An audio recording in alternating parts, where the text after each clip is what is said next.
दोस्तों, ममता जिसकी उम्र लगभग 41 वर्ष रहती है, लेकिन उम्र के इस पड़ाव में ममता के पति मोहनलाल जिनका देहांत हो जाता है एक कार एक्सीडेंट में। अब ऐसे में ममता जिनकी एक बेटी रहती है वो अभी 12वीं में पढ़ रही होती है। अब ममता जिनके पति का देहांत हो जाता है वो बहुत ज़्यादा परेशान रहने लगती हैं कि आखिर वो अपनी बेटी का और अपना भरण पोषण कैसे करेंगी, कैसे उनका परिवार चलेगा। और बिटिया भी बड़ी हो गई है, क्योंकि गांव में लोग अक्सर हाथ पीले कर देते हैं लड़कियों के, बहुत जल्दी ही उनकी शादी कर देते हैं। अब ऐसे में जो उनकी बेटी रहती है खुशबू, वो अपनी बेटी की शादी कर देना चाहती है, लेकिन अब उनके पास अपनी बेटी की शादी के लिए ना तो पैसे जुट पा रहे थे और ना ही अपनी बेटी को पढ़ाने के लिए उनके पास पैसे बचे थे, क्योंकि जितने भी पैसे उनके पास थे 50 से 60 हजार रुपये बैंक में जमा थे, वो सब ममता ने अपने पति को बचाने के लिए उनके इलाज में लगा दिए थे। लेकिन दुर्भाग्य से सारे पैसे भी खत्म हो गए, ममता अपने पति को बचा नहीं पाई। अब ममता जिन्हें तरह तरह से ताने पड़ रहे होते हैं कि तुम अब इस उम्र में आखिर कैसे अपने पति के बिना रहोगी, तुम्हारे आगे एक बेटी भी है जो कि बड़ी हो गई है। अब ऐसे में अगर जल्द से जल्द तुम अपनी बेटी की शादी नहीं करोगी तो फिर गांव के मनचलों की नज़र तुम्हारी बेटी पर पड़ सकती है, और कहीं ऐसा ना हो कि कुछ अनहोनी हो जाए और लेने की देने पड़ जाए। ममता को अपनी बेटी खुशबू की चिंता सताने लगती है, इसलिए ममता ये फैसला करती है कि वो किसी से डरेगी नहीं, अपनी बेटी को खूब पढ़ाएगी, क्योंकि उसके पापा चाहते थे कि उनकी बेटी डॉक्टर बने। अब ऐसे में ममता जो कि गांव के ही प्राइमरी स्कूल में साफ सफाई का काम करने लगते हैं, वो प्राइमरी स्कूल में झाड़ू पोछा लगाती हैं। जब ये बात खुशबू को पता चलती है तो खुशबू बहुत ज़्यादा परेशान हो जाती है कि आज उसकी वजह से उसकी मम्मी प्राइमरी स्कूल में झाड़ू पोछा लगाने का काम कर रही हैं। काश उसके पिता जीवित होते तो आज उसकी मम्मी को ये दिन नहीं देखना पड़ता। खुशबू अपनी मम्मी से मना करती है, अपनी मम्मी को कहती है कि मम्मी तुम प्राइमरी स्कूल में झाड़ू पोछा लगाना बंद कर दो, क्योंकि ऐसे में मेरे कॉलेज के जो दोस्त हैं वो लोग मुझ पर हंसते हैं कि तुम्हारी मम्मी तो स्कूल में झाड़ू पोछा लगाती हैं, वो मुझे बहुत ही नीची निगाह से देखते हैं। मैं स्कूल नहीं जाऊंगी अगर आप झाड़ू पोछा लगाना बंद नहीं करेंगे। अब अपनी बेटी की जिद पर ममता स्कूल जाना छोड़ देती है और वो घर में ही सिलाई कढ़ाई का काम करने लगती है। लेकिन सिलाई कढ़ाई से भी ममता को इतने पैसे नहीं मिल पाते हैं कि वो अपनी बेटी को अच्छी शिक्षा दिला सके और अपनी बेटी का एक अच्छे घर में विवाह कर सके। इसलिए ममता की एक दोस्त रहती है जो कि आंगनबाड़ी में काम करती है। वो ममता को सुझाव देती है कि देखो तुम भी हमारे साथ आंगनबाड़ी में काम कर लो, और वहाँ पर जो लोग काम करते हैं उन्हें एक मल्टीमीडिया मोबाइल भी मिलता है। अब जैसे ही ममता ये सुनती है तो वो तुरंत तैयार हो जाती है, क्योंकि ममता जो कि आज तक कभी भी मल्टीमीडिया मोबाइल नहीं ले पाई थी, क्योंकि मोबाइल भी 10 से 12 हज़ार का आता है। और ऐसे में ममता के पति जिसकी तनख्वाह ही महीने की 4-4.5 हज़ार रहती है, और ऐसे में पूरा खर्च हो जाता है पैसा, और जो बचते हैं थोड़े बहुत वो बिटिया की शादी के लिए रखे जा रहे थे। लेकिन अब ना तो ममता के पति रहे और ना ही बिटिया की शादी के लिए जो पैसे जुटाए जा रहे थे वो ही बचे, क्योंकि सब कुछ ममता ने अपना न्यौछावर कर दिया अपनी पति की जान बचाने में, लेकिन वो असफल रही। अब वो सुबह 9:30 बजे अपनी सहेली के साथ जो कि गांव की थी आंगनबाड़ी के लिए निकल जाती है। वहाँ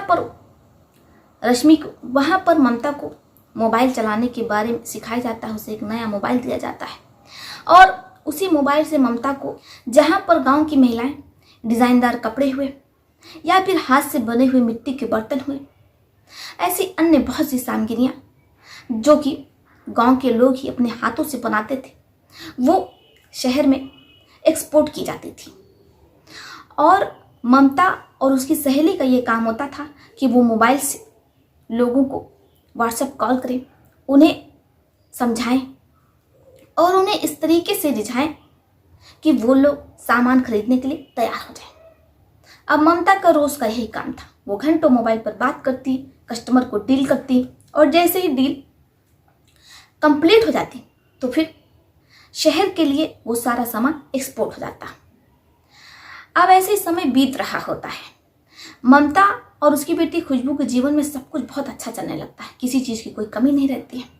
लेकिन तभी जो ममता की सहेली रहती है वो शहर जाती है। यहाँ पर वो ममता की मुलाकात एक ट्रक ड्राइवर से करवाती है जिसका नाम महेंद्र रहता है। महेंद्र जो कि रश्मि का हम उम्र रहता है। अब ऐसे में दोनों की दोस्ती हो जाती है क्योंकि ममता की सहेली रुचि ये चाहती थी कि ममता को भी पति सुख मिले। वो 2 सालों से बिना पति का रह रही है। ऐसे में रुचि की जो मेहनत रहती है वो रंग लाती है। महेंद्र और ममता दोनों एक दूसरे से व्हाट्सएप पर घंटों घंटों बातचीत किया करते हैं। अब धीरे धीरे ये बातचीत का जो सिलसिला शुरू होता है मुलाकात में बदल जाता है और फिर मुलाकात से जो पति पत्नी एक दूसरे के साथ करते हैं वहाँ तक पहुँच जाता है। बाकी आप लोग समझदार ही हैं। यहाँ तक तो सब कुछ ठीक रहता है, लेकिन धीरे धीरे जो महेंद्र रहता है अब वो रश्मि के घर पर ही रहने लगता है। अब जब वो रश्मि के घर पर ही रहने लगता है, ममता तो दिन भर आंगनबाड़ी में चली जाती है, अपना काम काज करती है, व्यस्त रहती है। लेकिन अब खुशबू उसकी बेटी घर पर अकेले ही रहती है। जैसे ही ट्रक ड्राइवर महेंद्र की नज़र उसकी बेटी पर पड़ती है तो उसकी नीयत डोल जाती है। अब वो खुशबू के साथ घुलने मिलने की कोशिश करता है। खुशबू भी जो कि अब बड़ी हो रही थी। अब धीरे धीरे महेंद्र उसके इतने करीब चला जाता है कि खुशबू जो कि अब महेंद्र के साथ वो सब कुछ करने लगती है जो कि उसकी मम्मी महेंद्र के साथ किया करती थी। खुशबू और महेंद्र अब दोनों एक दूसरे के साथ अक्सर समय बिताया करते हैं। इधर ममता को कुछ भी नहीं पता कि महेंद्र उनके पीठ पीछे उनके घर में उनकी बेटी के साथ क्या गुल खिला रहा है। लेकिन एक दिन ममता को पूरी सच्चाई पता चल जाती है क्योंकि उस दिन ममता जिनके पेट में दर्द हो रहा होता है इसलिए वो अपने काम पर नहीं जाती और घर वापस लौट आती हैं। जैसे ही वो घर वापस आती हैं तो महेंद्र को और अपनी बेटी को एक साथ देखती हैं तो उनके पैरों तले जमीन खिसक जाती है। वो महेंद्र से पूछते हैं, तुम तो मेरे दोस्त हो, मुझसे प्यार करते हो, तो फिर मेरी बेटी के साथ ये सब क्या है? महेंद्र कहता है कि देखो ममता, मुझे तुम्हारी बेटी बहुत पसंद है। मैं खुद को रोक नहीं पाया। मैं तुम्हारी बेटी खुशबू से प्यार करने लगा। मैं तुमसे भी प्यार करता हूँ। अब जैसे ही ममता ये सुनती है तो उसे कुछ समझ में नहीं आता है कि वो करे तो क्या करे। एक और ममता जो कि महेंद्र को खोना नहीं चाहती थी, दूसरी ओर महेंद्र उसकी बेटी के साथ प्रेम प्रसंग में लगा हुआ था। अब ममता पूरे तरीके से टूट जाती है। उसे कुछ समझ में नहीं आता है क्योंकि वो भी महेंद्र से बेइंतहा प्यार करती थी, उसे बहुत चाहने लगी थी और महेंद्र के बिना उसे सांस भी नहीं आती थी। वो करे तो क्या करे। इसलिए वो ये फैसला लेती है कि जो चल रहा है, जैसे चल रहा है वैसे ही चलने दो। और वैसे भी कुछ दिनों बाद वो अपनी बेटी को ब्याह करके इस घर से भेज देगी। तो फिर उसकी बेटी अपने ससुराल में जाकर अपने पति के साथ रहेगी। तो महेंद्र अब सिर्फ उसका ही रहेगा। इसलिए वो जल्द से जल्द अपनी बेटी की शादी ढूंढने लगती है।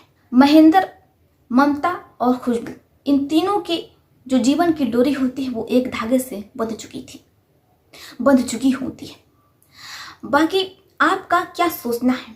क्या ममता ने जो कुछ भी किया वो सही था? जब उसे सच्चाई पता चल गई तो क्या उसे महेंद्र को छोड़ देना चाहिए था या फिर जो चल रहा है वैसे ही चलने देना चाहिए? क्योंकि कुछ दिनों बाद तो उसकी बेटी पराई हो जाएगी, वो उसकी शादी कर देगी।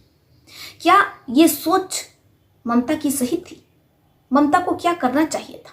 क्या फैसला लेना चाहिए था? आप लोग अपनी अपनी राय में कमेंट बॉक्स में लिख सकते हैं। तो चलिए फिर चलते हुए मिलते हैं आपसे किसी और कहानी में। तब तक के लिए आप अपने परिवार का ध्यान रखिए। आदाब, सत श्री अकाल, नमस्कार। सतर्क रहिए, सुरक्षित रहिए।